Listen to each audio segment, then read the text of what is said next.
Hey everyone, so it's been around a year since I've upgraded any of my cameras, but I'm happy to say that I bought my first camera of 2026 and it has arrived. So no surprise, it's a Sony because I use Sony cameras for my YouTube recording setup, and it is the Sony A7 V. So in this video, I'd like to do an unboxing and then just talk about why I bought this camera. But before I do that, I want to talk about the bundle that I bought. So if you look here, you can see that this is the kit lens bundle, the default kit lens bundle. So I bought this from Panamos, and I have to give them a shout out because I initially bought the A7 V just as a body. I just bought the camera body without a lens. But then I noticed that they were selling the kit lens bundle for only £80 more.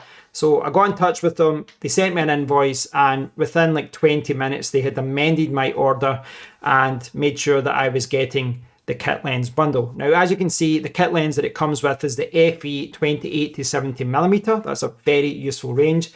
F3.5 to 5.6 optical steady shot, and it's the second variation of this popular kit lens. Now, let's not kid ourselves here. These basic kit lenses, that particular one, it's not the best lens out there, but it's a very useful range, and it's very useful to have a lens like that in your collection. And even if I never use that lens, it will increase the value of the camera and the whole bundle when I go to sell this camera years down the line. Okay, without further ado, let's unbox this and have a closer look at the Sony A7 V.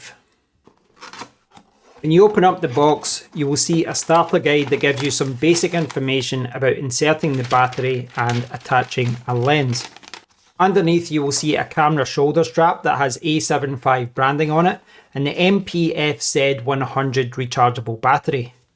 My bundle also included the Sony FE 28 to 70mm kit lens and a lens hood for the lens. Finally, we have the Sony A7 V camera itself, which had a body cap, accessory shoe cap and eyepiece cap already attached. But like many camera companies, Sony have opted not to include a charging cable in the box.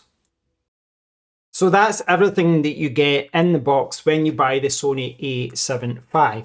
What I'd like to do now is just have a look at the camera itself. So I've put the battery in, but there's no charge at all. So I will have to charge it up later. But right away, you can see looking at it that it looks like a Sony camera. And if you've bought or used a Sony camera before, you know that they all kind of look very similar from a style perspective. But coming from the ZVE1 here, which I've got a lens on just now, but one of the things right away I noticed was the grip. So the ZVE1 is a video focused camera. This is a hybrid, the kind of best of both worlds. But right away, you know, I've always liked the grip on this, but here, oh, that's amazing. That is so much easier to hold. I mean, the camera is bigger. It is a little bit heavier as well, but this is such a nice camera to hold. You've got that really flexible screen as well that can get you into any position that you want. I'll probably buy a screen protector for that. And it's a very practical purchase. That is one of the reasons I bought it as well. It's a very practical camera. We've got dual memory card slots there, one of which is SD card UHS 2, but there's also a CF Express card slot, which is also a SD card slot as well. So that's like a dual kind of slot. And another thing I like about this as well is that it has full HDMI. That's really practical. We've obviously got the connections as well here for charging, etc. There's no charging cable provided though. They're getting a little bit stingy in that regard. Another thing, obviously, with this being a video focused camera is that it doesn't come with EVF.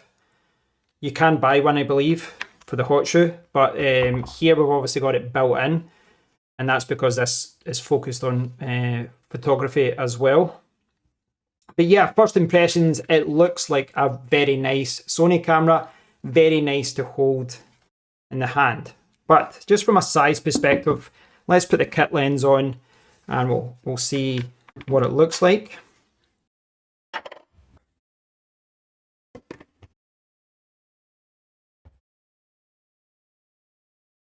So that's what it looks like with the kit lens. So that's the 28-70 that it comes with. It's actually quite a good size, that. So my ZV-E1 has got the 16-35 power zoom just now. They're about the same size though, the lenses. Well, I think this is slightly bigger. But when you hold them like that, you can kind of see how much bigger the Sony A7 V is. So obviously if you're walking about with a camera all day, you know, this is a little bit heavier, but it's more practical as well. Right, let's change the lens.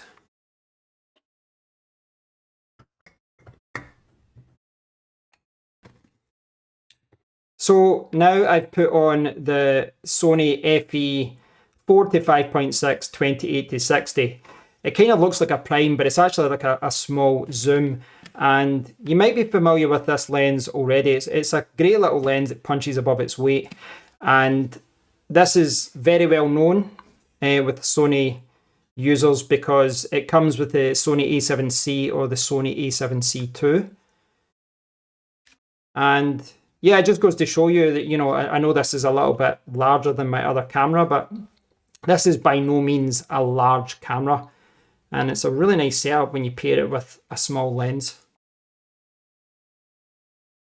But overall, from a design perspective and just, you know, kind of usability perspective, this is a fantastic looking camera and it's very nice to hold. The Sony A7 V is what is known as a hybrid camera, which basically just means it's got a nice balance between photography and videography features.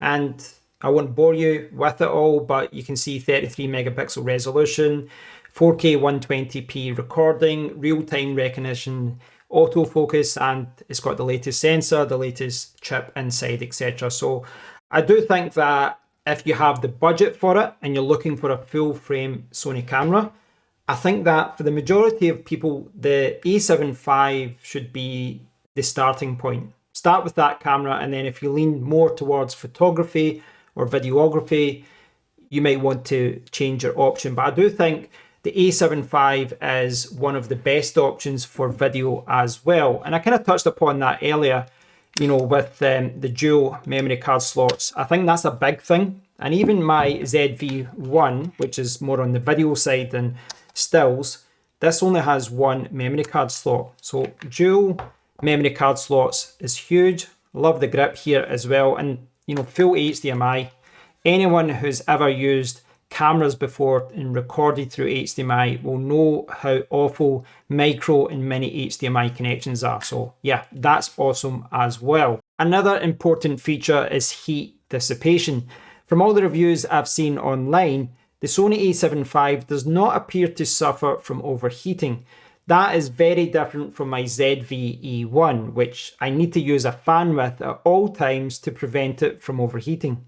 But the big thing for me was autofocus, because I really wanted to improve that. So what you're looking at right now is being recorded with my Sony FX30, which is an APS-C cinema camera from Sony.